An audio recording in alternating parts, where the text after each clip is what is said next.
the show, What is a Little Girl Supposed to Do? The show is about survival, perseverance, and redemption. Greetings. Thank you for joining us today. My name is Balinda. And my name is LaShonti. And today we're talking about molestation. And what I did, I looked in the dictionary to find out the definition of molestation. And it says, abuse of a woman or a child. Unwanted harassment. That's what molestation is. Unwanted harassment? Yes. And so I was molested as a child in my own home by my own father at the age of 5 years old. And I was threatened not to tell anyone. If I would tell someone, I would get hurt. He said he would hurt me. What is a little girl supposed to do when you're threatened and sexually harassed by your own father? I was a nervous wreck as a child. I ended up having eczema really bad, where I was nervous. I was always scratching, and it got to the point where I had scratched all the skin off my neck, my hair, my scalp, my arms. I was just a nervous wreck. And the doctor said it was because of, some of the foods and stuff that I would eat. I was allergic to a lot of stuff. But I never said anything until I was an adult to my mom about what happened to me. And so, I kept everything to myself. And I didn't tell my mother until I was an adult. I had went to Chicago. I decided, what happened? My mother and my father, they ended up getting a divorce when I was like 8 or 9 years old. Thank God. He left. Okay, so then from the time that he started molesting you, you were 5? I was 5. And then him and grandma stayed, he was inside the house for 3-4 years? No, probably 2 or 3 more years. Okay. Sorry, go ahead. Yeah, so he was still there at the house, but my dad, he was a good worker. He worked for Union Pacific Railroad. But on the weekends, he would buy his whiskey. Grandma let him drink? Not let him. He said. So whiskey was allowed in the house? Well, my father said, hey, he's the breadwinner. Okay. Ain't nobody gonna tell him what he can drink, what he can eat, what he can do. No, he was gonna do what he wanted to do. Okay. So yeah, he would buy him a bottle of, liquor, and he would drink on the weekends. And sometimes he would get really drunk. I remember that. He would get drunk. But so that was part of the problem. Him drinking? Yeah, him drinking. My mother did not like it. But yeah, so I don't know if that is what triggered his behavior. What triggered? Him wanting to molest his own child. But hadn't he already been molesting you at that point? Well, that's what I'm saying. I was 5. Right. And so he was drinking. He would drink alcohol. Right. So I don't know if the alcohol changed his thoughts about molestation. I don't know, because sometimes alcohol does change the way people think. Yeah, it makes you more comfortable to do things that you really want to do when you're sober, in my opinion. Alcohol doesn't make you not do stuff that you don't want to do. It makes it more comfortable for you to be able to, yes, in my opinion. And that's why I said I don't know if alcohol played a role in his decision making. I have no idea, because I've never really drank alcohol. I mean, that wasn't something that I really wanted to do. I didn't like the taste of it.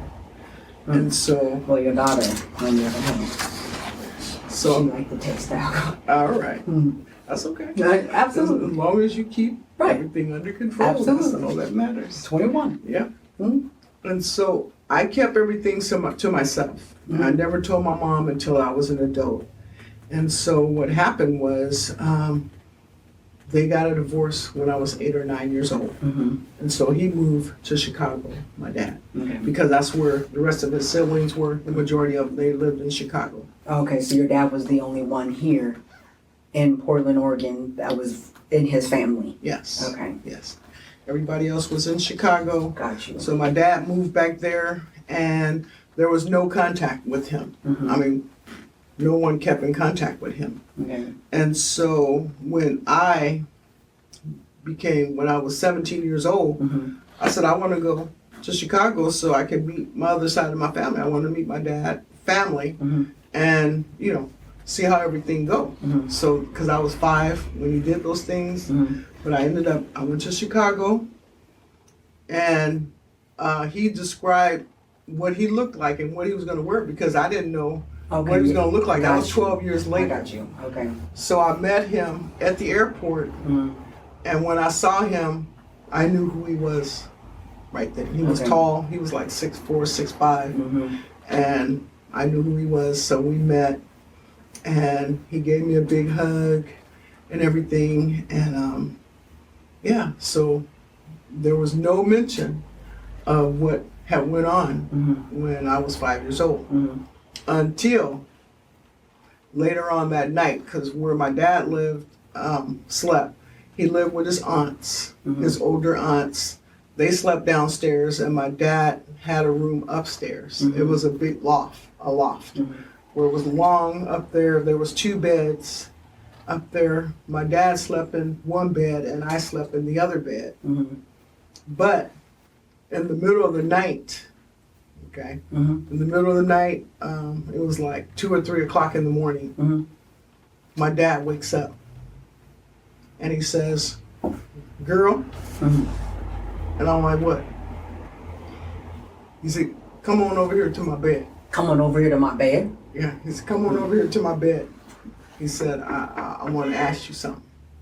But are we asleep at this point? It was 2 o'clock in the morning. Okay.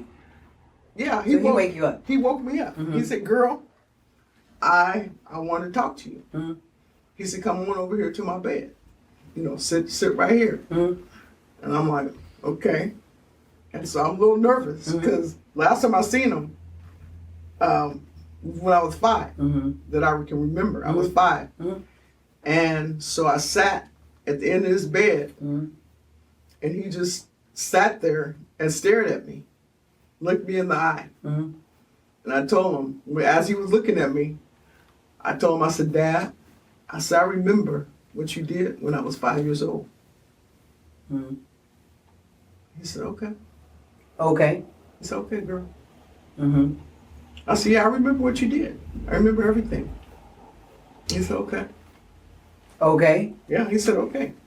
And he ended up saying, "Okay, you can go on back to your bed." Going back to bed? Yeah. He said, "You can go on back to your bed." Okay. And that was it. And how old were you? I was 17. So you hadn't had me yet? No.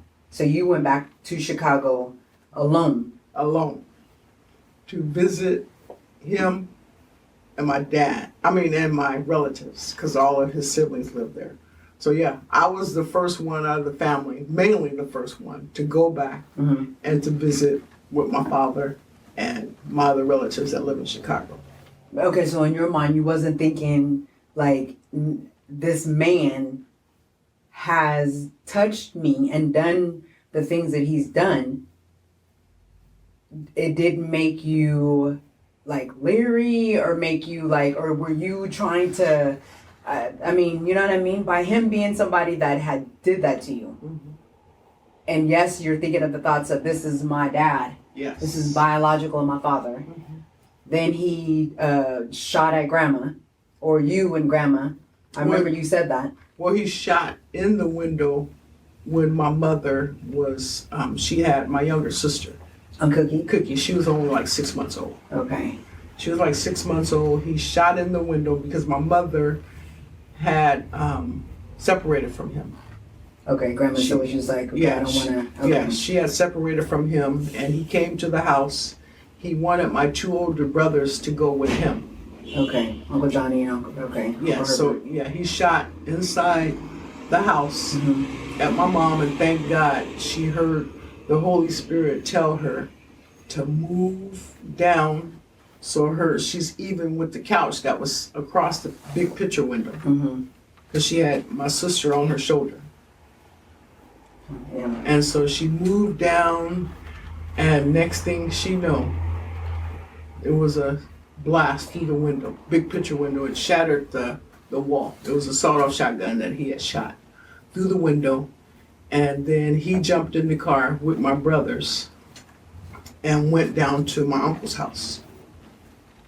No way. Yeah, he went down to my uncle's house because he was upset with my uncle because of the religion. They didn't believe in drinking alcohol and eating pork and all this. Okay. And my dad did not want nobody telling him what he can eat and drink. Ooh. Well. So he was not happy. So he had my brothers with him. They drove to my uncle's house, went on the porch, rang the doorbell, and they found out my uncle was not at home. So, therefore, from what I understand, my dad was planning on shooting him. That was his goal, because he was tired. He thought that he was being involved in, his marriage to his wife. And my dad was not happy about that. So thank God my uncle was not at home. So everything was okay. It was in the newspaper back then when it happened. It was in the newspaper? So then after, man. Okay, so Uncle Johnny and Uncle Herbert was in the truck with Grandpa Herbert.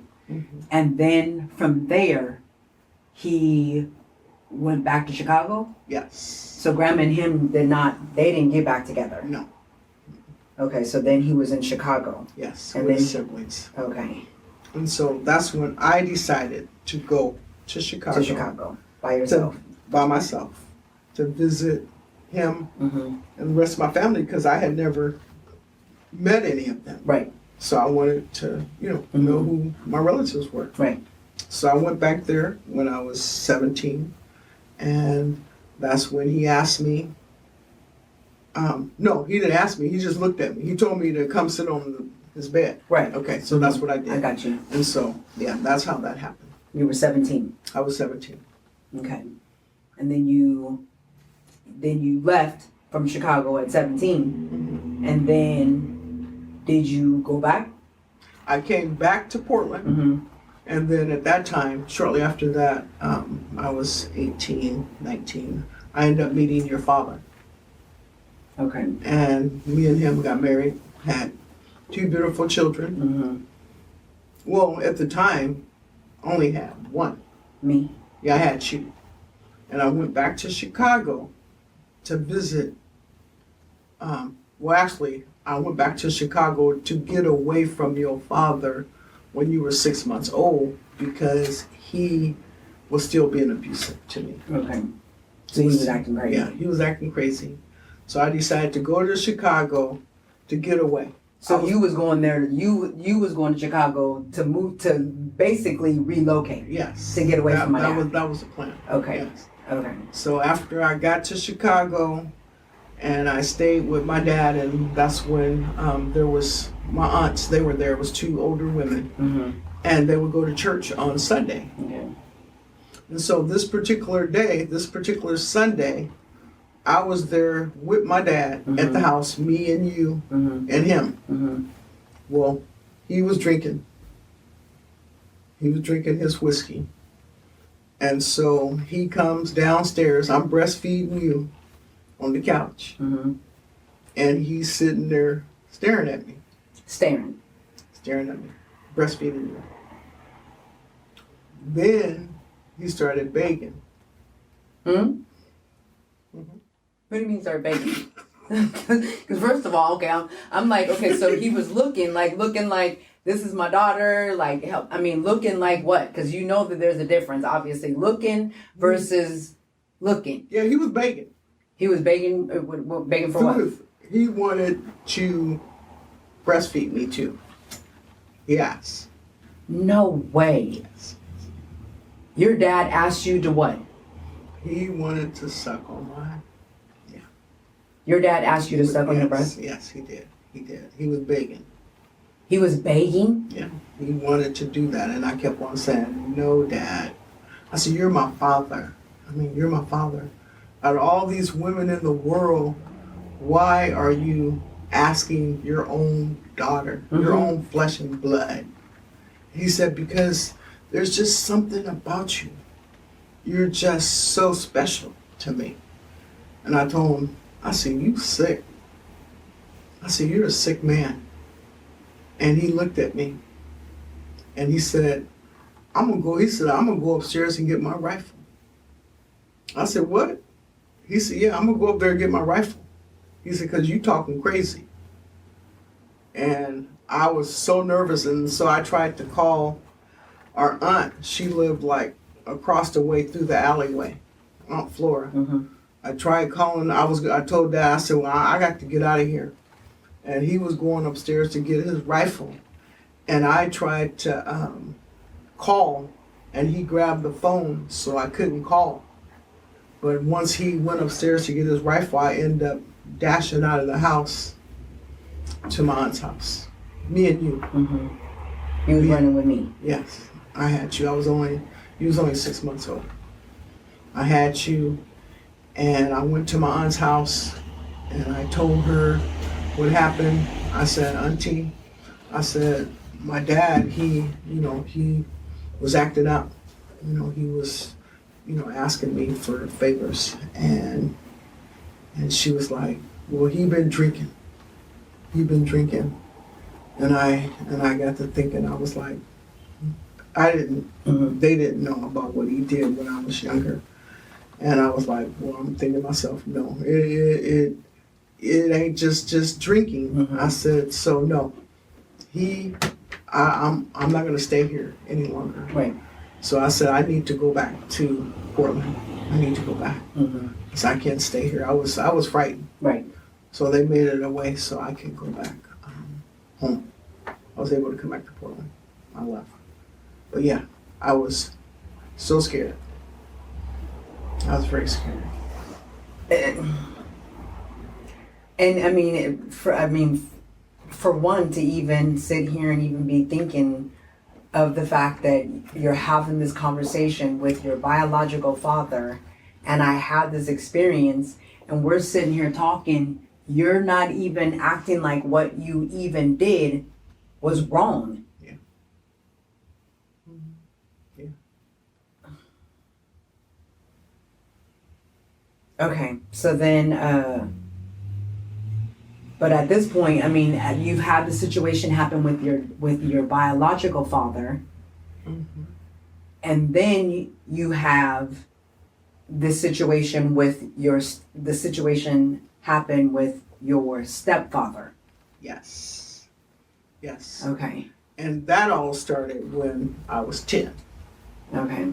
10 years old, he would, there was 7 children. Yeah, my mother had 7 children. 7 of you guys? And my mother was working graveyard shift. She worked for the airport.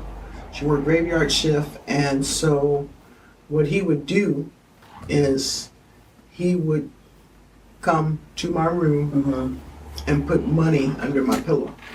Okay. He would put money under my pillow all the time. But this particular time, he came to my room and said that he wanted me to babysit. He wanted me to babysit my younger brother because he was going to be going out that night. I said, okay. My brother, he was a baby. I'm 10 years older than him. And so I went downstairs. That's where my brother was in my mom in his bedroom. And I got into bed. I mean, he was gone. I got into bed. I'm sleeping. Next thing I know, here come the man stepfather in this black butt up in the bed. And I'm like, wait. I mean, I'm thinking you supposed to be gone, and now I'm in the bed and you up in here with me. And my younger sister, she heard me crying. Come on, leave me alone and don't do this. And finally, I mean, I cried enough where he let me go to my own room. Mm-hmm. So yeah, this went on for quite a while. But yeah, so I'm thinking, what is a little girl supposed to do in your own home? Mm-hmm. Dealing with, this was the second, experience with a grown ass man Mm-hmm. trying to mess with a young girl. Mm-hmm. Yeah. So that was another problem. And then after that, my mother ended up having to get rid of him because there's something that happened in the house that was not supposed to happen. My mother ended up having to get rid of him. Get rid of the stepdad? Yes. Okay, so so something else happened inside the home, Yes. but you hadn't said anything to Grandma No. about what Jimmy had done to you. No, I didn't say anything. Okay. So he ended up leaving. Mhm. He had to leave. And the next, my mother's brother, he came. He was there. He started messing with my sister Mm-hmm. and me. Mm-hmm. And I was like, dang, what's going on? So the one time that I was in Chicago, that's where my mother's brother ended up living in Chicago. So what happened, I spent the night with him and his wife. Mm-hmm. But the next morning, his wife, she owned her own business. So she ended up going to work that morning. And I'm in the bed asleep, minding my own business. Mm-hmm. Next thing I know, here come Mom. In your room? Yeah, in the room where I was sleeping. Mm-hmm. How old are you? I'm a teenager. Okay. Okay. And I was 17 or 18. I think this was when I was back there then. Okay. And he was like, well, can we finish where we left off? Like, I mean, when he was in Portland, Mm-hmm. he come in the room saying, can we finish where we left off? Mm-hmm. All those many years. And I was like, leave me alone, Uncle. No, we ain't finishing nothing. Get out of here. Mm-hmm. And he was, begging, and I said, I'm not going to do anything with you. You're my uncle. No. Mm-hmm. But he didn't try it anymore. Mm. But yeah, that was that experience. And so, yeah, it was a challenge. Absolutely. Yeah. So that was the third situation. And then, with Leo, your dad, Mm-hmm. that was a challenge, dealing with all this. Mm-hmm. I mean, it's just one thing after another. Mm-hmm. And so, yeah, and that's how I ended up being mentally ill, Is when? because of all these things that had transpired in the Mhm. life at such a young age. Absolutely. It was tough. And that's why, I mean, I even think when you say that you were 5 years old and you were having your nerves and stuff was bad, right? I mean, at that point you are being molested by your dad. Yeah.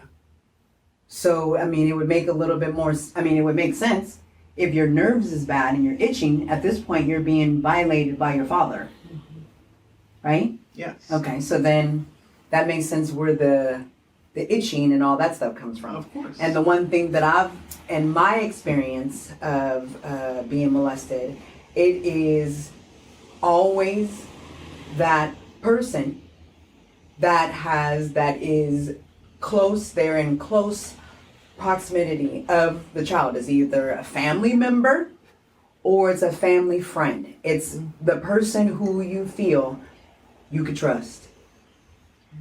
Molesters don't necessarily look like molesters.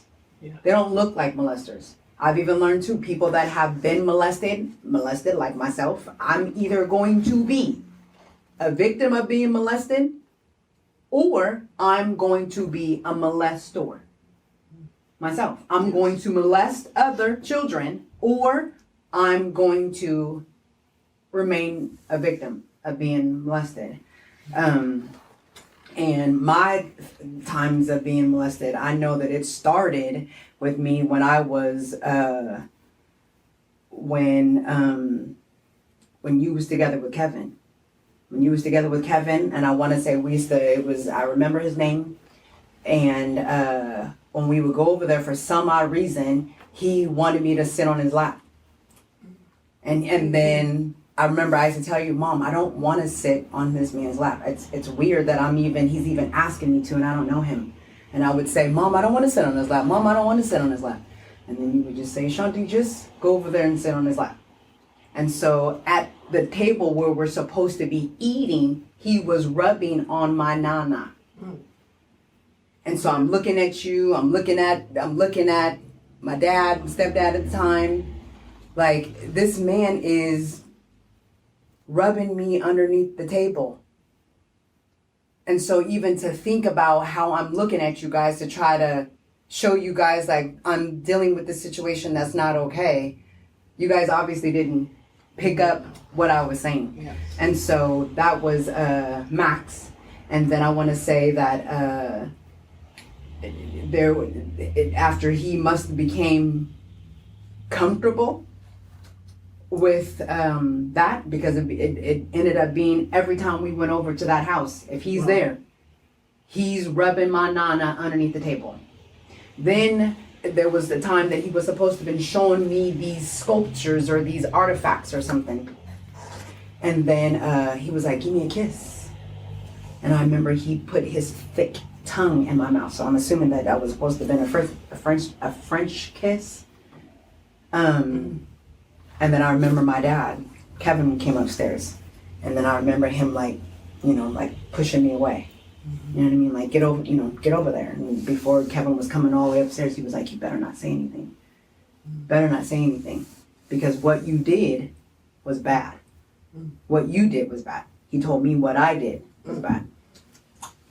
And so I think that was a form of him programming my brain to make me think if I say something to somebody, I'm not going to say nothing to nobody because you now have me thinking that I'm the one that did something bad. Yes.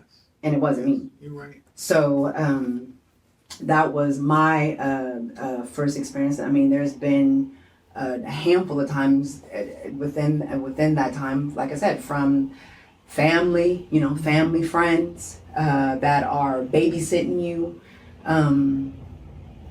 and your parents are gone or your family's gone, whoever you're living with, the molester, they just got full reign. I want to say that even after being molested is touching, right? Yes. After, I want to say my first experience me having sex was when I was molested. I know that I was being groomed. I was being groomed. He was buying me any and everything that I wanted. I was able to have his house to myself. I was able to invite whatever friends over. And so he was grooming me. I remember that there was a time that I had found one of his pornography tapes of him having sex with, it was a couple women. And I was mad. Me and him I don't think at this point me and him had started having sex, but he was more acting like he liked me.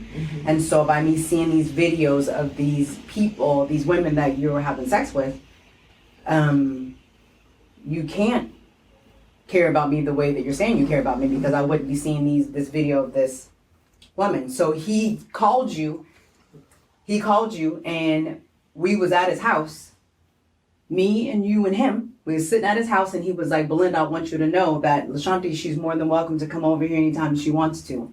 But I need to let you know that she came across one of my videos, and I think that she watched it. And I need her to know that things that are here, those are not her concern. Okay? So, but he used that as, now let me get her mom to help scold her for her doing something wrong, but it was me cutting him off because of what I seen. Okay. Okay? So, my first experience was with Doug. And yeah, I didn't That was know. my first experience. I mean, because remember, he came over and asked me to marry him when I turned 18 years old. And I said, Mom, this is what's been going on with Doug. Now that I'm legal, he wants to marry me. I don't want to be with him. I don't want to be with Doug. And it was more that I remember you was just like, okay, well, he'll be good. You know, he'll take care of you. He'll be good to you. And then I was just like, but I mean, this is what's been going on with this man ever since I was a teenager. It's not okay. And that was probably during the time that I was sick, in and out of the hospitals. Because remember, I was in and out of the hospitals from 1979 to 1989. And 1989, you would have been 17 years old. This is when you was married with Ron. Yeah, that's what I'm saying. I was 17 when, so so how long was that going on? What age were you during that? It started when we lived downtown Vancouver. And I probably was like, I don't know, maybe like 17. I want to say that it was after my sophomore, year. Yeah, it was before you were 17. Yeah. Mm-hmm.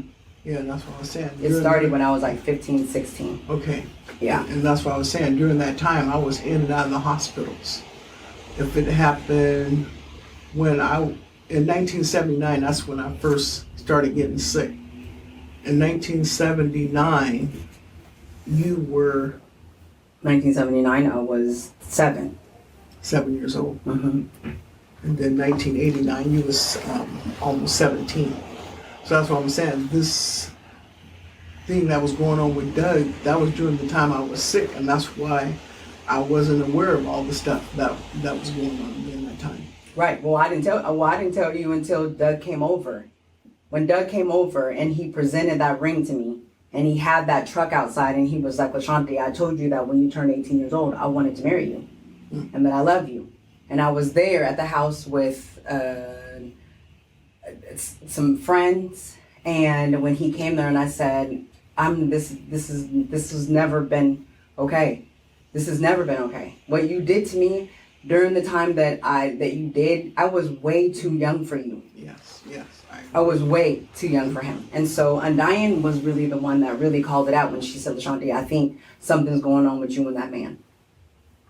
It was Undyne. And I said, and what makes you say that? And she said, 'cause I could tell.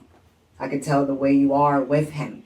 I could tell the way it's not natural. This grown man should not be this interested in you. So that happened with Doug. And then I remember when I wouldn't say I was molested by him, but I was propositioned by him on a nightly basis, maybe at least once a week. He would come in my room. Go ahead. Well, that would be considered unwanted molestation if he was propositioning you. I mean, yeah. Yeah, your ex-husband. Yes. Ron. Oh, Ron. I didn't know. Right. Yeah. He was coming in my room. He had $100. Well, I told you, and I left. He was coming in my room and offered me $100. Wow. Here, if I give you this $100, and I will give it to you every time your mom leaves and goes to work, you just have to promise me that you won't ever say anything. Wow. And it would be a nice, crisp $100 bill. Wow. So after after so many times, I would just be like, bro, I will punch you in your face if you don't stop coming in my room and asking me that. And so then I left for like a couple weeks. And I remember I talked to you and I was like, Mom, I can't be here. Not when your husband is going to be propositioning me. I can't be here. And then he said sorry. And I was like, shit, sorry, don't cut it. I can't do it. No, it's not good. So I think with me being molested myself, I know that it's made me be super mindful of people seeing how convenient it is for molesters to molest you. Like I said, it'd be a boyfriend, it'd be a girlfriend, it'd be somebody just right underneath your eyes that you not even knowing is doing it. Yes. And so when it came to my kids, I would just be telling them, hey, it don't matter how much your mom is into somebody, if this person is making you feel uncomfortable, it's not okay. It's not okay. Right. And especially when you have the fear of not saying. Yes. Nothing.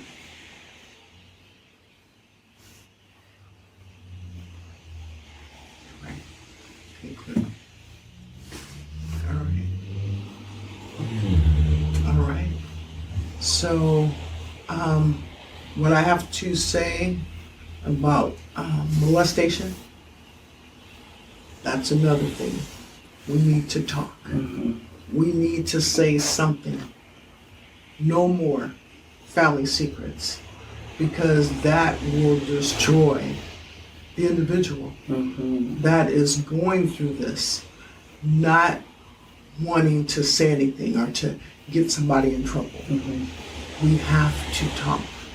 We have to let our parents or someone know that's close to us that this person needs to go to jail. Especially you're underage. This is not okay. It's not okay. It hurts too many people. And it has to stop, because if it doesn't stop with this person, it's going to continue. We have to say something. And so, sorry to have you or anybody that I love in a situation where you're not safe and not acknowledge what a person is going through. Absolutely. And then that's the thing, and that's the thing too. Being a product of, or a person that has been molested, I understand how when you keep that within because you're ashamed and you don't want nobody to judge you. We are here to tell our story, and just to let folks know how important it is when things like this do occur. Yes. How important it is to journal, or to be able to have someone to be able to confide with, because keeping secrets, of being ashamed of being, or whatever it is, that things that we've had no control over, it's not good. Yeah. It's not good. Tell somebody. Tell somebody. Tell somebody. Talk about it. Yeah, talk about it. Until next time. We will see you again. And thank you for joining us today. Thank you for joining What Is a Little Girl Supposed to Do? Thank you for tuning in to our podcast, What Is a Little Girl Supposed to Do? Until next time.